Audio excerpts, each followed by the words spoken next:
인권에 대해서 이야기할 게 아니고 저는 우리 사회가 과연 정의로운 사회인가 아닌가 이 정의라는 관점에서 접근해 본다면은 장애인 인권의 문제는 저절로 풀릴 거라고 생각합니다. 모든 인간의 인권도 저는 저절로 풀릴 거라고 생각합니다. 자, 이렇게 생각해 봅시다. 요즘 말도 많은 제2공항건설. 저는 제2공항건설을 반대하는 것이 아닙니다. 건설을 찬성합니다.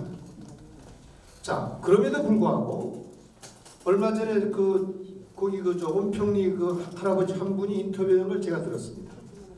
여기 당신이 가진 땅 1000평을 팔아서 다른 데가 1000평을 살 수 있느냐? 살 수 없습니다. 그런데 당신이 그 1000평을 가지고 비록 힘들게 노동을 하지만 자기 자존심, 자기 자존을 지키면서 노동을 하면서 살아갈 수가 있어요. 자, 그렇다면 여러분, 거기에 땅값 보상가가 감정가가 10만 원밖에 안 되는데 보상가 30만 원 줄 테니 나가시오. 그 다음에 그 할아버지는 나는 못 나가겠다. 어느 게 정의로울까요? 무슨 말씀이냐면은 사전에 그 제2공항 건설을 해가는 과정에서 정책 결정의 투명성, 절차적 정당성을 가지고 했다면은 그 할아버지들이 그 온평리라든지 그 반대하신 지역 주민들이 그 투쟁이 없을 거라, 적어도 최소화됐을 거란 말입니다. 즉 아까 말한 시루떡 5개를 나눠주는 이치와 똑같습니다. 먼저 정보를 공개해서 그 정책 결정 과정의 투명성을 확보한다면은 그래서 그 사람들이 그 결정에 동의해 준다면 그분들은 어떻게 될까요? 기꺼이는 아니겠지만은 자기의 불만이라든지 그걸 최소화하면서 나갈 수도 있을 것입니다. 즉 이것이 저는 권리라는 겁니다. 모든 것을 정의라는 차원에서 접근한다면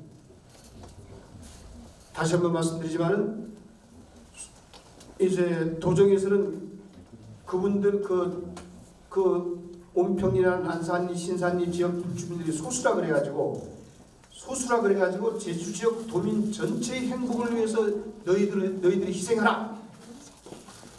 우리가 이럴 수 있을까요? 우리가 그럴 수 있겠습니까? 그 사람들은 생존의 문제인데 우리들이 편익을 위해서 너희들이 생존권을 그분들의 생존권을 박탈하는 게 과연 정의로운 거냔 말이죠. 그래서 저는 여러분에게 정책 결정 과정에 있어서 가지고 이해 당사자들이 참여, 이 모든 게 인권에 접근된다는 겁니다.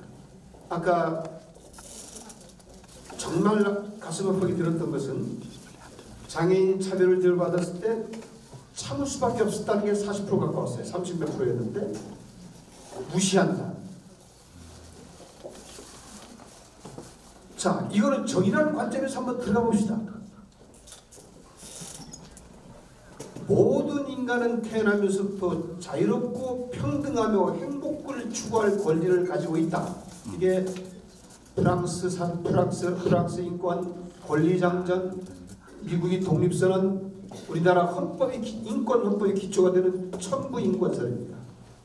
모든 인간은 태어나면서부터 자유롭고 평등하고 행복을 추구할 권리를 가지고 있다. 그것은 장애인이든 비장애인이든 노인이든 어린이든 임신부든 똑같은 권리라는 겁니다. 그것이 국가가 해야 될 일입니다. 똑같은 선상에서 여러분하고 내가 달리기를 하면 누가 이기겠습니까? 내가 이깁니다. 당연히 제가 이깁니다. 그렇지만 국가는 정책으로 장애인들을 나와 똑같이 뛸 수 있게끔 만들어주는 게 정책이에요.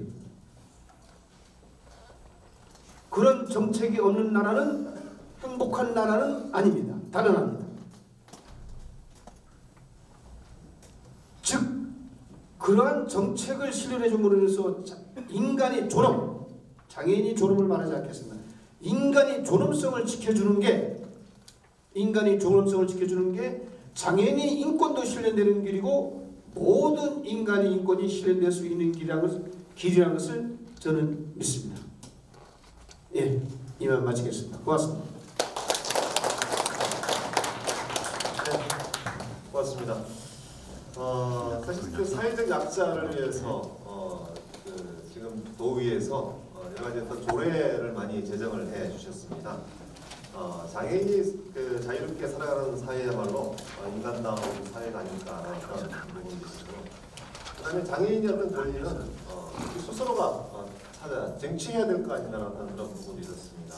우리 어떤 장애인 스스로가 이 어떤 책무일 수도 있겠습니다. 어쨌든 고맙습니다. 다음은 오랫동안 장애인들의 어떤 벌시였었습니다. 그다음에 장애인의 인권이라든가 권익 공호를 위해서 불철주야 열성적으로 불꽃을 태우고 있는 장애인계 젊은 리더입니다. 사단법인 제주장애인 인권포럼 이응범 사무국장께서 토론을 해주시겠습니다. 자, 뜨거운 박수 좀 부탁드리겠습니다. 반갑습니다. 네, 방금 소개받은 분들은 김보윤입니다. 강석봉 교수께서 너무 좋은 칭찬을 해주셔서 저도 먼저 부탁 하나 좀 드리고 시작하겠습니다. 지금 여기 보시면 아까 제가 이제 이 단상에 올라오는데 경사로가 이제 임시용 경사로로 되어 있잖아요. 이거 얼마 안 들 것 같은데 복지관에서 예산을 좀 투여해서 여기서라도 좀 안전하게 이동할 수 있도록 해주시면 좋겠습니다. 예, 여러분들 잘 아시는 장차법이 2007년 4월 제정되었습니다.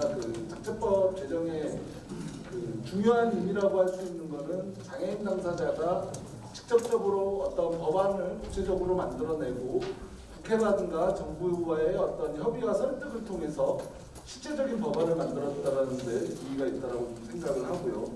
그런 과정에서 이제 제주도도 2011년 이원 입법 발의 형태로 제주특별자치도 장애인 차별금지 및 인권 보장에 관한 조례가 제정이 되었습니다.